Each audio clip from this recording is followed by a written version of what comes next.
Eu sou um cirurgião e dou aulas há algum tempo. E por 13 anos vivi em companhia de cadáveres e durante a minha carreira estudei anatomia a fundo. Posso, portanto, escrever sem presunção a respeito de morte como aquela. Jesus entrou em agonia no Getsemane e seu suor tornou-se como gotas de sangue a escorrer pela terra. O único evangelista que relata o fato é um médico, Lucas, e o faz com a precisão de um clínico. O suar sangue ou hematidrose é um fenômeno raríssimo. É produzido em condições excepcionais. E para provocá-lo é necessário uma fraqueza física, acompanhada de um abatimento moral violento, causado por uma profunda emoção, por um grande medo. O terror, o susto, a angústia terrível de sentir-se carregando todos os pecados dos homens devem ter esmagado Jesus. Tal tensão extrema produz o rompimento das finíssimas veias capilares que estão sob as glândulas sudoríparas, e o sangue se mistura ao suor e se concentra sobre a pele, escorrendo então por todo o corpo até a terra.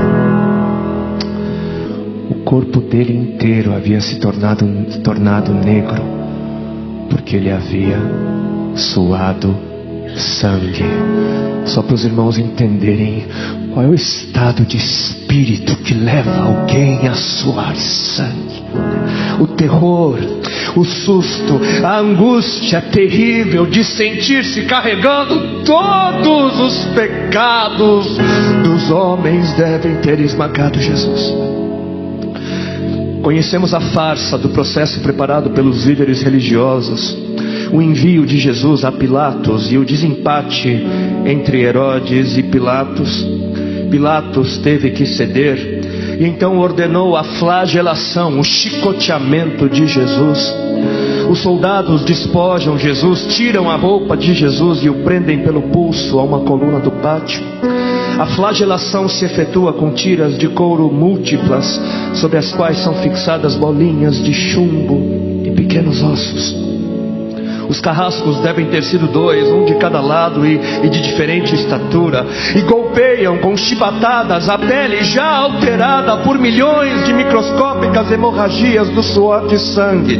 A pele se dilacera e se rompe, o sangue espirra. A cada golpe Jesus reage em um sobressalto de dor. As forças se esvaem, um suor frio lhe impregna a fronte, a cabeça gira em uma vertigem de náusea, calafrios lhe correm ao longo das costas. Se não estivesse preso no alto pelos pulsos, cairia em uma poça de sangue.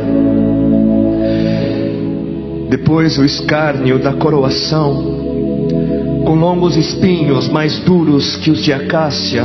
Os algozes entrelaçam uma espécie de capacete e o aplicam sobre a cabeça de Jesus. Os espinhos penetram no couro cabeludo, fazendo-o sangrar, e os cirurgiões sabem o quanto sangra o couro cabeludo. Pilatos, depois de ter mostrado aquele homem dilacerado à multidão feroz, o entrega para ser crucificado. Colocam sob os ombros de Jesus o grande braço horizontal da cruz, que pesa uns 50 quilos. A estaca vertical já está plantada sobre o Calvário. Jesus caminha com os pés descalços pelas ruas de terreno irregular, cheia de pedregulhos. Os soldados o puxam com as cordas. O percurso é de cerca de 600 metros. Jesus, fatigado, arrasta um pé após o outro. Frequentemente cai sobre os joelhos e os seus ombros estão cobertos de chagas, de ferimentos. Quando ele cai por terra, a viga lhe escapa, escorrega e lhe esfola o dorso. Sobre o Calvário tem início a crucificação. Os carrascos despojam o condenado, tiram a roupa do condenado, mas a sua túnica está colada nas chagas dos ferimentos, e tirá-la produz dor atroz. Quem já tirou uma atadura de gaze de uma grande ferida percebe do que se trata. Cada fio do tecido adere, cola a carne viva, e ao levarem a túnica se laceram as terminações nervosas, postas em descoberto pelas chagas. Os carrascos dão um puxão violento, e há um risco de toda aquela dor provocar uma síncope. Mas ainda não é o fim. O sangue volta a escorrer. Jesus é deitado de costas. As suas chagas se incrustam de pequenos elementos. Depositam-no sobre o braço horizontal da cruz. Os algozes tomam as medidas. Com uma broca é feito um furo na madeira para facilitar a penetração dos pregos. Os carrascos pegam um prego, um longo prego pontudo e quadrado, apoiam-no sobre o pulso de Jesus, e com um golpe certeiro de martelo o plantam e o rebatem sobre a madeira. Jesus deve ter contraído o rosto assustadoramente. O nervo mediano foi lesado. Pode-se imaginar aquilo que Jesus deve ter provado: uma dor lancinante, agudíssima, que se difundiu pelos dedos, espalhou-se pelos ombros, atingindo o cérebro. A dor mais insuportável que um homem pode provar, ou seja, aquela produzida pela lesão dos grandes troncos nervosos, que provoca uma síncope e faz perder a consciência. Mas em Jesus não. O nervo é destruído só em parte, e a lesão do tronco nervoso permanece em contato com o prego. E quando o corpo for suspenso na cruz, o nervo se esticará fortemente como uma corda de violino esticada, e a cada solavanco, a cada movimento, vibrará, despertando dores dilacerantes. Elevam a Jesus. Os ombros da vítima esfregam dolorosamente sobre a madeira áspera. As pontas cortantes da grande coroa de espinhos penetram o crânio. A cabeça de Jesus inclina-se para a frente, uma vez que o diâmetro da coroa o impede de apoiar-se na madeira. Cada vez que o mártir levanta a cabeça, recomeçam pontadas agudas de dor. Pregam-lhe os pés. Ao meio-dia, Jesus tem sede. Não bebeu desde a tarde anterior e estava desidratado pela perda de tanto sangue. Seu corpo é uma máscara de sangue. A boca está semi-aberta e o lábio inferior começa a pender. A garganta seca lhe queima, mas ele não pode engolir. Tem sede. Um soldado lhe estende sobre a ponta de uma vara uma esponja com bebida ácida de uso entre os militares. Tudo aquilo é uma tortura atroz. De repente, um estranho fenômeno se produz no corpo de Jesus. Os músculos dos braços se enrijecem em uma contração que vai se acentuando, os bíceps esticados e levantados, os dedos se curvando. É como acontece a alguém ferido de tétano, a isto que os médicos chamam de tetania. Quando os sintomas se generalizam, os músculos do abdômen se enrijecem em ondas imóveis.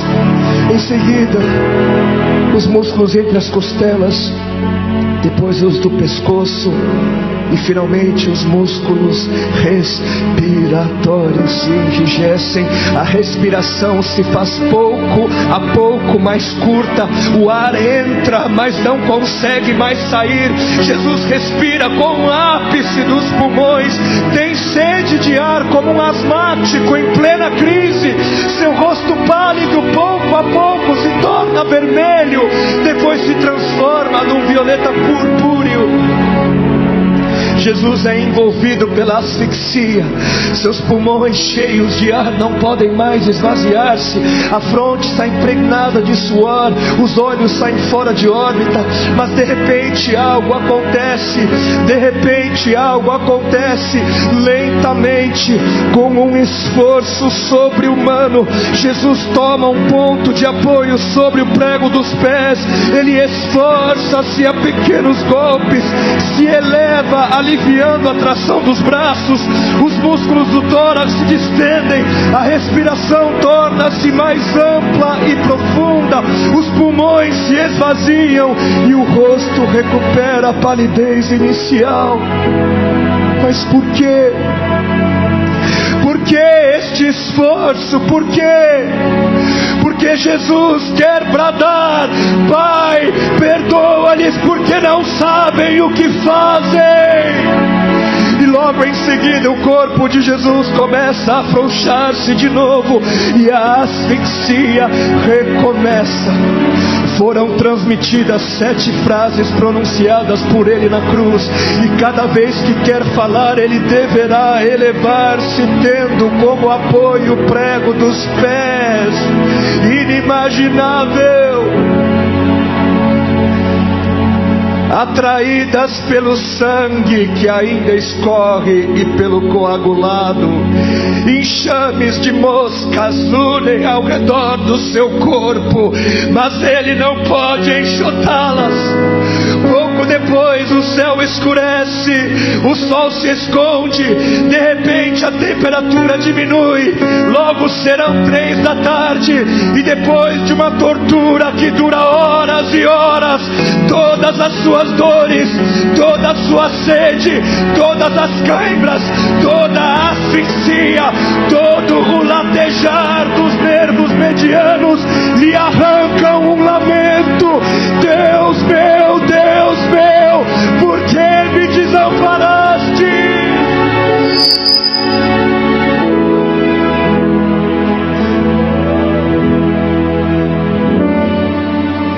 Jesus grita: está consumado! E em seguida, num grande brado, diz: Pai, nas tuas mãos entrego meu espírito.